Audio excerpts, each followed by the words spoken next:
بسم الله والصلاة والسلام على رسول الله. ازيكم عاملين ايه؟ يا رب دايما تكونوا بخير. نبدأ بذكر الله والصلاة على النبي الحبيب. ان شاء الله النهاردة كده احنا طهرنا بس البوكسات بتاعتنا اللي بنربي فيها الفراخ البيضة، اللي أول مرة يفتح الفيديو بتاعي ويدخل على القناة بتاعتي. دي البوكسات اللي أنا بربي فيها الفراخ البيضة، وبرضه ساعات بعمل فيها فراخ بلدي. تمام. أنا طلعتها من الأوضة كده وطهرتها. طبعا ان شاء الله هقول لكم برضو انا طهرتها بايه. اهوت طلعتها كده وغسلتها وطهرتها.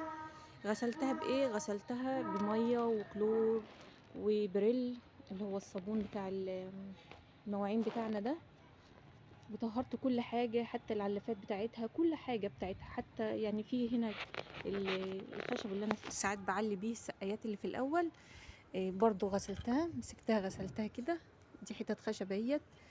ماشي. برضه غسلتها وطهرتها بالكلور برضه والصابون. والرفوف كمان برضه بتاعت السبلة ديت. رفوف السبلة ديت اهيت. مسكتها كلها غسلتها كويس جدا وطهرتها. وطهرت كل حاجة، اي حاجة بس اعملها في الأوضة بتاعت تربية الفراخ طهرتها بالكلور وغسلتها. تمام. وطبعا الأوضة برضه مسكتها غسلتها ومسحتها برضه بمية وكلور. كل حاجة، مفيش حاجة بتربي بيها او بتستعمليها في الأوضة معاكي الا لما تكوني طهرتيها. اوريكي برضو الأوضة كده. بسم الله. اهو دي الأوضة اللي انا بربي فيها يا جماعة.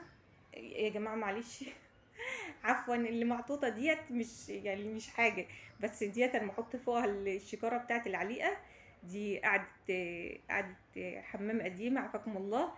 هي بس قديمة فبحطها ان انا بركن عليها شكارة العلف اللي انا بستعملها بس مش اكتر. ودي الأوضة اللي انا بربي فيها.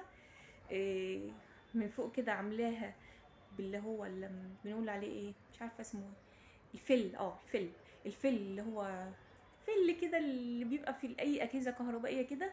بس دي الواح بتيجي مع بعضها كده.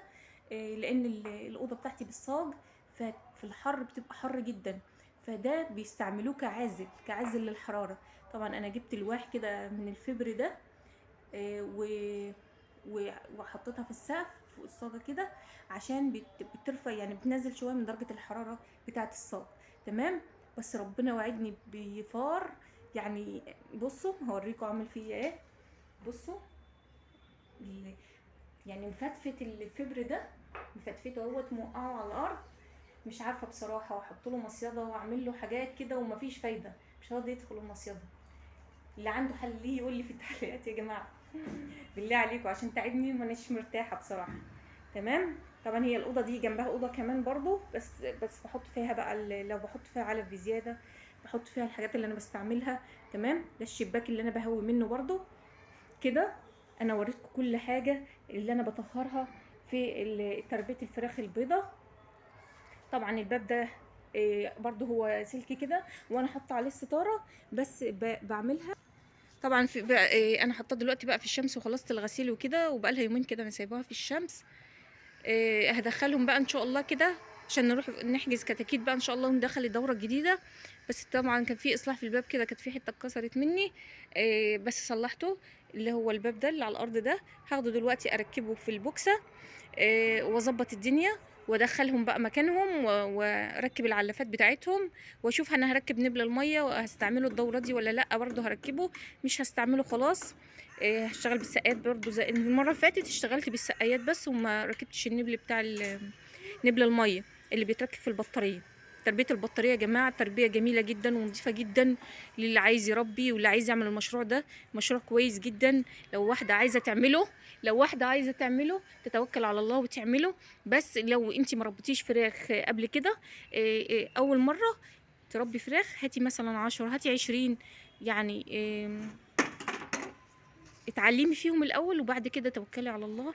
وهاتي بقى بزياده العدد اللي انت عايزاه. تمام. طبعا انا ربيت قبل كده، بس كل مره برضو بربي بزياده شويه. يعني مثلا مره 60، مره 80، مره 100.